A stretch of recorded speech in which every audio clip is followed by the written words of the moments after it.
Hello and welcome to Zimstek Media. In a major update out of South Africa, EFF leader Julius Malema was handed a prison sentence of at least 5 years. This comes after he was found guilty of illegally having a firearm and firing it at a public event.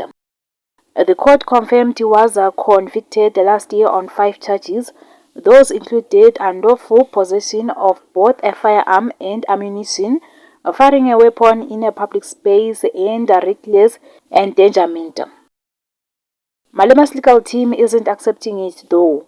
His lawyer told the court that they are filing an appeal, aiming to keep him out of prison while the process plays out. Reports from inside the court says Malema, who was dressed in a dark suit with a red tie, didn't show much emotion when the magistrate delivered the sentence. For more stories, please do like and subscribe.